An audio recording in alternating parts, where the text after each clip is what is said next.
Okay, nataka nitoe ukakasi wa jambo ambalo linaendelea kwenye mitandao ya kijamii sasa hivi kuhusiana na barua iliyoandikwa kutoka Chief Flute Music kutangaza kwamba msanii Pipi Jojo sasa hivi anajitegemea mwenyewe. By the way, Pipi Jojo hatujawahi kumsainisha Chief Flute Music. Chief Flute Music ni record label au ni lebo ya mziki ambayo mpaka sasa hivi bado haijamtambulisha msanii hata mmoja, lakini kila mtu anaizungumzia. Haijawahi kuwa na msanii, yani Chief Flute Music haijawahi kuwa na msanii hata huyu mmoja, lakini mpaka sasa hivi tuko na wasanii watatu bado hatujawatambulisha. Tuko na wasanii watatu bado hatujawatambulisha. Pipi Jojo nimekuwa nikimsupport Chief as Chief Godlove. Yani mimi sio lebo. Kuna lebo alafu kuna mimi. Kwenye lebo kuna mameneja, kwenye lebo kuna wakurugenzi, sio nani. Mimi ndo mkurugenzi wa lebo by the way, lakini kuna watu wengi ndani ya lebo. Lakini Pipi Jojo hajawahi kuwa Chief Flute Music. Lakini alikuwa akisapotiwa na mimi pamoja na kuwaomba timu ya Chief Flute Music ili tumsapoti pamoja kwa kipaji chake. Kwa hiyo kwa sasa hivi hayuko kwenye mikono yangu. Kwa nini nimeamua kusema hayuko kwenye mikono yangu? Kwa sababu yeye kaniomba kwamba anataka kujisimamia mwenyewe. Anatamani. Hakusema anataka by the way. Alisema anatamani kujisimamia mwenyewe.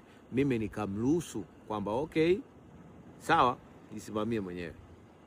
Muda ambao mimi nilikuwa nimepanga kwamba nitamsimamia mpaka nimruhusu, nilikuwa nataka nimsimamie mpaka pale atakapokuwa mkubwa. Lakini yeye kaona huu ndio muda sahihi wa kuachiwa. Kwa hiyo mimi sitakuwa na maelezo mengi wala sitakuwa na mambo mengi.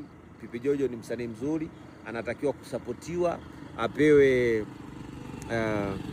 airtime, mumsikilize. Ana kipaji, atafika mbali, namuombea kwa Mwenyezi Mungu kila siku. Kwa hiyo kwa wale ambao walikuwa wanatamani kuona, siyo nisemaje, walikuwa wanatamani kusikia mimi namzungumzia vibaya au no, siwezi kumzungumzia vibaya. Ni either ametoka kwa wema au kwa ubaya, ni either ametoka nikiwa nataka au sitaki, lakini siwezi kumzungumzia kwa ubaya kwa sababu najua kipaji chake, anajua. Kwa hiyo mimi mikononi mwangu hayupo. Maswala mengine yote mkiwa mna maswali mkamuulize yeye. Mimi sitataka kulizungumzia hili swala by the way, na mambo mengi ya kufanya. Lakini muda sio mrefu nitawatangazia ni msanii gani na msanii gani ambaye yuko ndani ya lebo tayari. Kwa hiyo maswala ya Pipi Jojo akaunti zake Instagram, TikTok, Facebook anazimiliki yeye mwenyewe. Yani yeye ndio yuko nazo. Kwa hiyo mnaweza mkamtafuta, mkampigia simu, mkaongea naye akawaelezea. Mimi na yeye tumeshindwana sehemu ndogo tu. Sio kiburi, sio jeuri, wala sio lolote. Lakini tulichoshindwana ni kwamba yeye yuko mbali na mimi nilipo. Nataka niwe namuona. Yani mimi ninapokusimamia wewe, natakiwa niwe najua unakaa pale, aidha nimekulipia kodi au nimefanyaje, unakaa kwenye nyumba hii, najua unakutana na nani ukutani naye. Yani kila kitu niwe najua kuhusiana na wewe. Kwa sababu mimi ninapoweka hela kwako, wewe unakuwa ni biashara yangu. Sasa hakuna mtu anaweza akawekeza kwenye biashara sio ijua. Si tumeelewana? Na by the way, wasanii wamepatikana watatu. Na wale wengine wote ambao wanataka kusainiwa na Chief Flute Music wanatakiwa watambue. Chief Flute Music itasimamia msanii.